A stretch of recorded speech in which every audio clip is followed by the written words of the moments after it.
Amados hermanos del grupo Edificados en la Palabra y amigos que nos acompañan en esta mañana, me es un gusto dirigirme a cada uno de ustedes desde México, su hermano en Cristo, Marcos Tejeda. Les saludo con la paz de nuestro Dios y que su bendición sea en sus vidas. Queridos hermanos, acerca del último ministerio público del Hijo de Dios, Jesús trata algunos asuntos especiales, sobre todo acerca de la entrega y lo que es ser un auténtico discípulo. Bien, queridos hermanos, el tema de hoy se titula El problema de las riquezas y su peligro. Es interesante hacer esa pregunta, ¿verdad? ¿Es un problema las riquezas? ¿Jesús prohíbe las riquezas?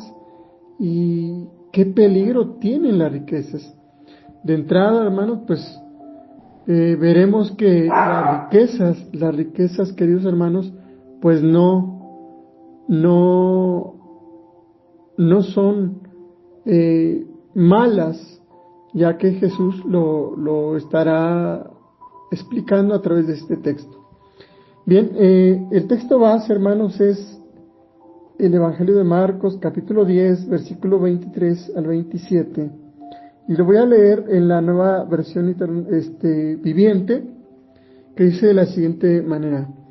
Y entonces Jesús, mirando alrededor, dijo a sus discípulos: ¿Cuán difícil entrarán en el reino de Dios los que tienen riquezas?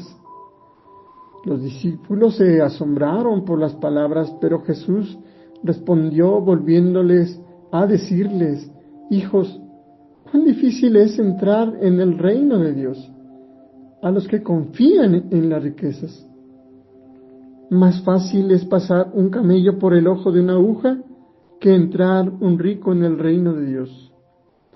Ellos se asombraron aún más, diciendo entre sí: Entonces, ¿quién podrá pues ser salvo? Y entonces Jesús, mirándolos, dijo: Para los hombres es imposible, mas para Dios no, porque todas las cosas son posibles para Dios.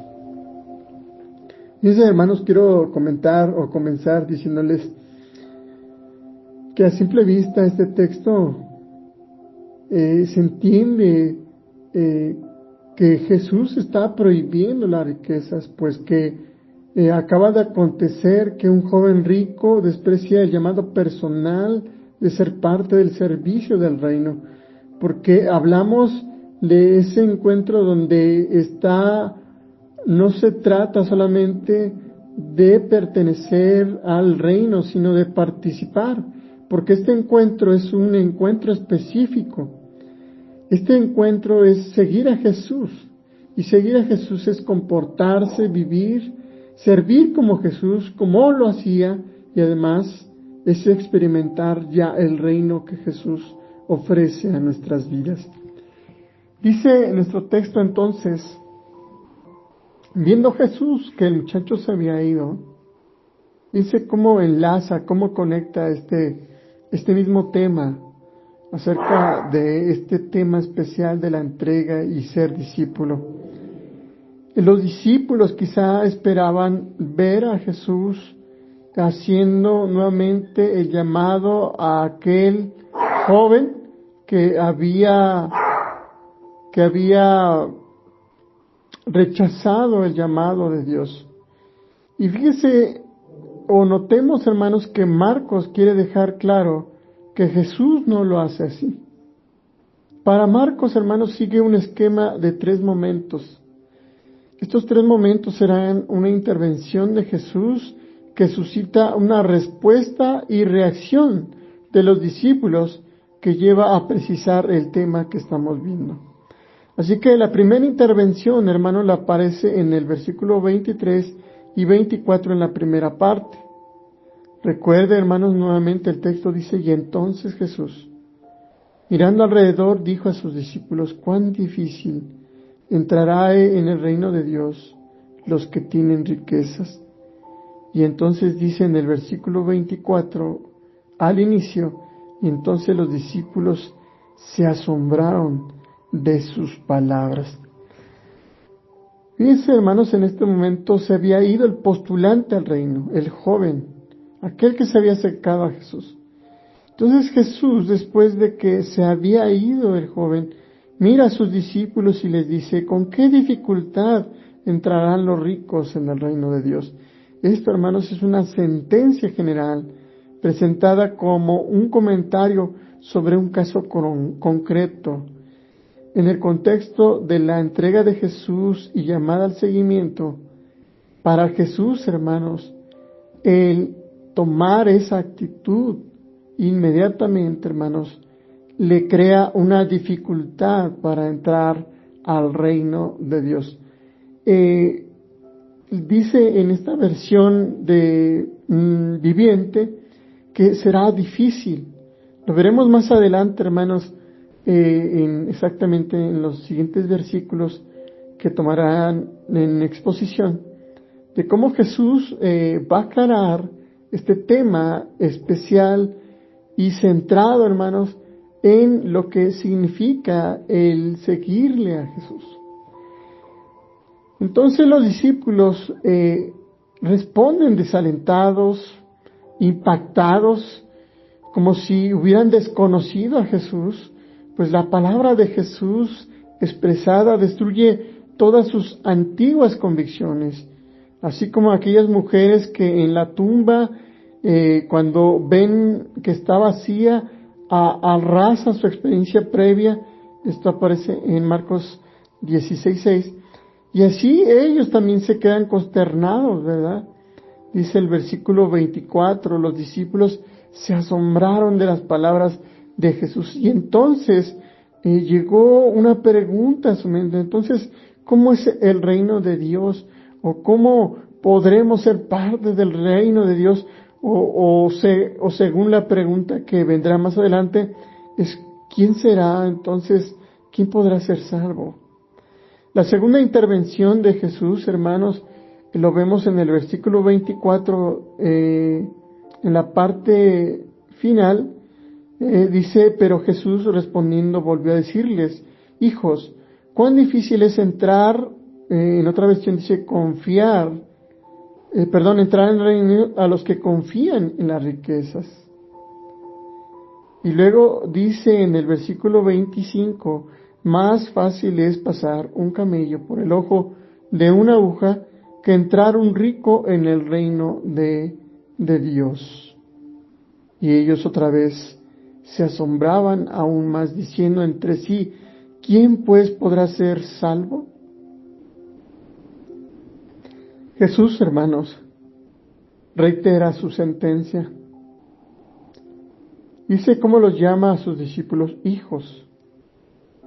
Este gesto de cercanía amistosa, como lo había hecho con la mujer de flujo, ¿verdad? En Marcos 5:34. Introduce una imagen fuerte para acentuar la oposición entre la riqueza de este mundo y su reino. Fíjese bien lo que le estoy diciendo.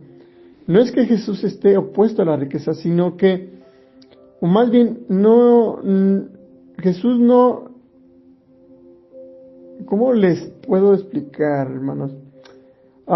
Jesús no dice, hermanos, que es mala la riqueza, sino que la riqueza se opone al reino de Dios, porque es parte de este mundo.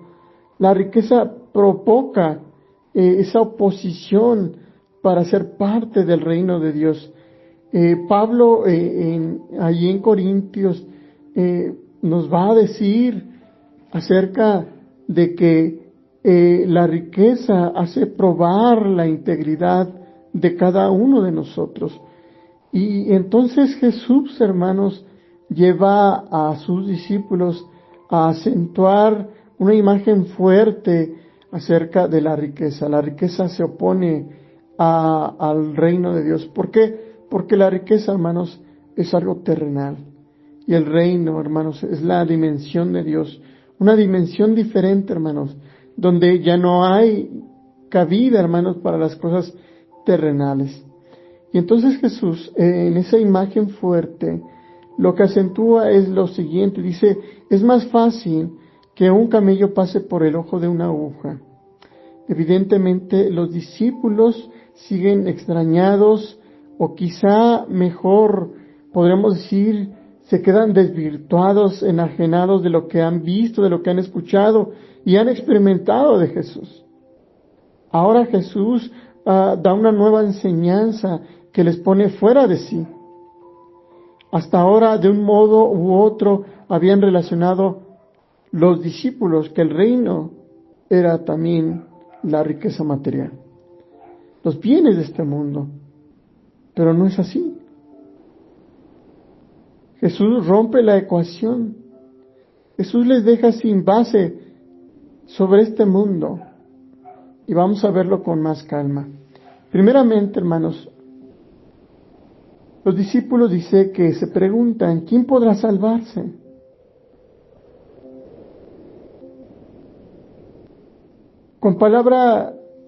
Esta palabra, hermanos, se puede interpretar en dos sentidos, porque da dos significados. La primera es salvar, que está en el paralelo de Marcos 8:35. Y entonces se preguntan, ¿quién podrá salvarse en este mundo si es que deben dejar las riquezas por el reino? La respuesta de Jesús, hermanos, es que el proyecto de Él arrojaría a los hombres sin defensa ni seguridad sobre la tierra. Pues no existe más defensa que aquella que concede la riqueza. Y quiero poner un ejemplo, hermanos. Muchos aman más la riqueza que la dependencia de Dios. Cuando pasan situaciones, lo primero que hacen es ir hacia aquello que les quita la paz, de alguna manera. Pero esa paz es superficial, porque si alguien se enferma puede ir al médico inmediatamente, pero si depende de Dios, se pone en las manos de Dios, Dios va a poner a las personas idóneas para que su hijo pueda experimentar la sanidad. Pero a veces hacemos las cosas equivocadamente, confiamos más en las personas, confiamos más en las cosas materiales, en lo que tenemos, en lo que disponemos, que en lo que Dios tiene para nosotros. Entonces, ¿quién podrá salvarse en el reino de Dios? El siguiente significado supone que todos buscamos riquezas del mundo, pero eso nos imposibilita para alcanzar la salvación. Así que Jesús afirma la siguiente expresión: es más fácil que un camello pase por el ojo de una aguja. ¿Qué significa esto? Miren, quiero decirle algo. Todos los escuchas o los discípulos de Cristo, todos los que estaban allí conocían la magnificencia y el esplendor del templo de Jerusalén, porque lo visitaban con frecuencia para llevar sus ofrendas, especialmente durante las festividades religiosas como la Pascua. Jesús sabía, y Jesús desde pequeño, como casi todos los demás, habían entrado al templo por las puertas que se observaban debajo del tejado que trataba las puertas del lado sur, llamadas en su conjunto puerta de junta, en honor a una sacerdotisa del Antiguo Testamento, mencionada en el segundo libro de Reyes. Y por aquella puerta entraban los peregrinos, el pueblo que asistía para orar y llevar ofrendas.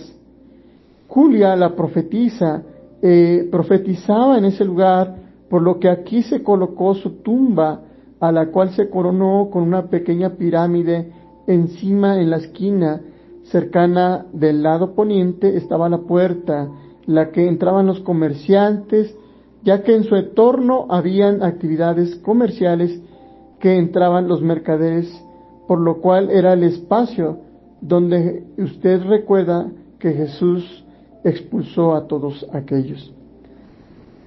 Entonces Jesús y sus compatriotas conocían las grandes murallas que protegían la ciudad misma, que construían o que fueron construidas por el rey Ezequías a finales del siglo VIII antes de Cristo, destruidas por Nabucodonosor en el año 587 antes de Cristo. Esta reconstrucción por millas alrededor del año 43 antes de Cristo, ampliadas por los asmoneos, en el siglo antes de Cristo para abarcar el monte de Sión y el monte del templo.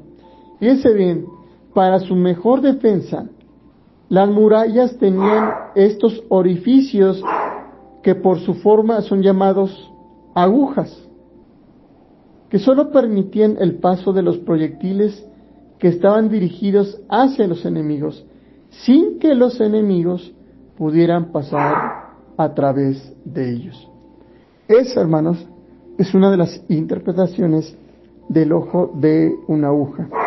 La otra, hermanos, era que servían, perdón, hermanos, por este cachorrito que tengo. La otra, hermanos, es que decían que Cristo, hermanos, quería enseñar, hermanos, o muchos interpretan que era una puerta pequeña donde no podían entrar los animales altos. En el caso de Jesús, utiliza la figura judía que era un camello. Los musulmanes, por ejemplo, hermanos, tenían otro animal que era el elefante. Entonces, estas puertas servían como el lugar para que pudiesen evitar el paso a aquellas cosas o a aquellas situaciones que no estaban en sintonía con la creencia de lo que se requería para que pudiese entrar al templo. Entonces, cuando Cristo quiso enseñar con esta frase, hermanos, es más fácil que un camello pase por el ojo de una aguja, Cristo quiere enseñar que las pertenencias, las riquezas poseídas por la avaricia, pueden ser un obstáculo para que los ricos se salven. Por eso Jesús dijo, es más fácil que un camello pase por el ojo de una aguja que un rico entre en el reino de Dios. Como decía, hermanos, hay quienes afirman que las grandes puertas de las murallas tenían una más pequeña, y esta se llamaba ojo de aguja, en la que por su tamaño no podían entrar animales tan altos como los camellos, y como decía hace un momento, que otras culturas pues son animales como el elefante. Sin embargo, hermanos, algunos opinan que la palabra dicha por Cristo tuvo una mala traducción y que no se refería a un camello, sino que también se refería a una soga gruesa. Si usted pasa una soga, un lazo, sobre una aguja, es imposible que pase. Las agujas tienen un orificio que son adecuadas para poder introducir ciertos hilos. Así que queda claro que las riquezas, como la avaricia, se convierten en una especie de muralla, es decir, un impedimento para vivir el amor y así poder entrar y ser parte del reino de Dios. Por lo tanto, hermanos, Jesús aquí utiliza un lenguaje llamado hipérbole, que es una exageración. Jesús utiliza esta imagen, este lenguaje para enseñar y mostrar una verdad que necesitamos hoy entender, y es que muchas veces la riqueza es la pobreza de muchas personas. Déjeme explicarme. Vemos anteriormente que hay un hombre que es muy buena persona. Era un joven responsable que cumplía, entre comillas, los mandatos de Dios, que realmente quizá eran 4, porque él creía que el amar a Dios solamente se basaba en los 4 mandatos y los otros 6 restantes, que es al prójimo, no lo hacía. Así que Jesús enfatizó es que no las riquezas, que las riquezas no son malas, sino es el amor a ellas. Fíjese bien lo que le estoy diciendo. Las riquezas no son malas, sino el amor a ellas. Pues las posesiones que puedan tener y no poderlas compartir, se convierten inmediatamente en no ser agentes de bendición, mucho menos de compasión y misericordia como Dios lo es. Así que Jesús demuestra que toda riqueza que uno pueda confiar en Él, que dependa, que pueda depender de ello, se convierte o demuestra una pobreza espiritual. El joven venía alegre, sin embargo se fue triste. Note cómo ese encuentro fue devastador, pero sobre todo fue un desafío a los que Jesús llama para seguirle auténticamente y amarle auténticamente. Por lo tanto, hermanos, es difícil que un camello, dice el texto, es difícil que un camello pase por el ojo de una aguja. Entonces significa, hermanos, que es más difícil que un rico se salve. No las riquezas, sino un rico. ¿Por qué? Porque la dificultad no está en la riqueza en sí, sino en el hecho de que ella se convierte o que convierta al ser humano en un esclavo y en un dependiente de los propios bienes. En palabras simples, su mirada está en lo terrenal. 2, significa, hermanos, que un rico no pueda salvarse porque olvida la gratuidad de Dios. A veces cuando tenemos bienes, nos olvidamos de Dios. Por eso Jesús dice, es difícil que un camello pase por el ojo de una aguja.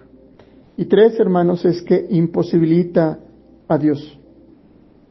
A veces pensamos que los bienes, las riquezas, nos hacen poderosos y hacemos que Dios sea imposibilitado en nuestra vida, es decir, pueda traer una transformación a nuestra vida.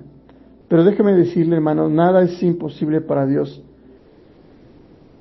Lo que es imposible humanamente es por la riqueza y la imposibilidad de alcanzar el reino de Dios. Así que, hermanos,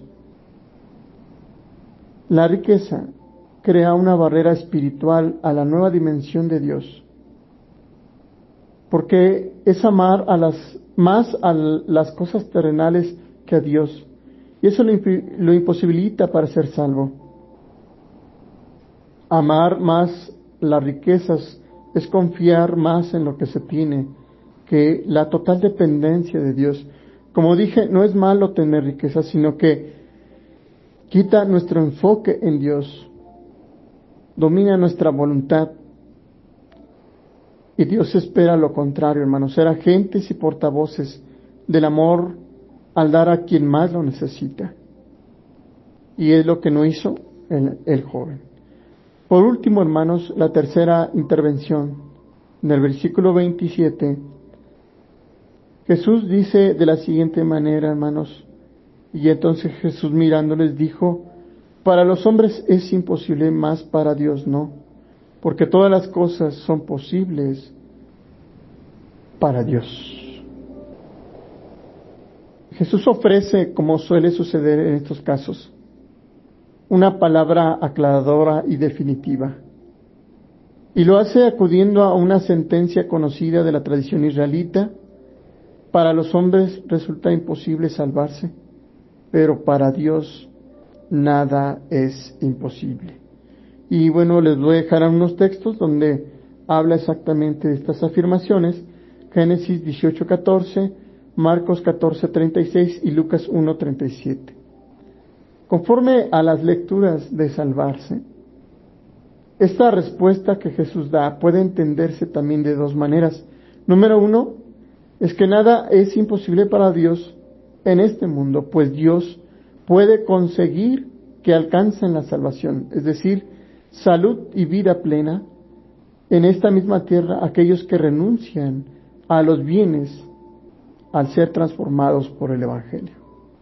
Y número dos, en el remoto futuro, humanamente hablando, desde los principios que rigen la historia, es imposible alcanzar la salvación final, pues todos vivimos atados a la tierra, al peso del dinero, pero Dios puede lograr aún aquello que parece imposible hacer posible. Es decir, Dios usa también las riquezas para bendecir, para transformar, para mostrar su misericordia a los más pobres, a los marginados, a los más desgraciados, a los más infelices. Y uno de ellos, hermanos, he sido yo. Dios siempre va a proveer. Dios, hermanos, siempre va a hacer lo posible o lo imposible cuando nosotros aún creamos que no será. Porque Dios, hermanos, es el dueño de nuestra historia, el dueño de esta historia, y Él tiene la última palabra. Deseo, queridos hermanos, que el Señor bendiga sus vidas y permita que el día de hoy podamos llevar a cabo este grande llamado de poder ser agentes de transformación a través de nuestros bienes en disposición de los demás, en ese amor de dar al otro sin merecer nada a cambio, en esos bienes donde el Señor ha procurado nuestra bendición, nuestra estabilidad, para que así podamos llevar a quien no lo tiene. Deseo que el Señor les bendiga. Paz a vosotros.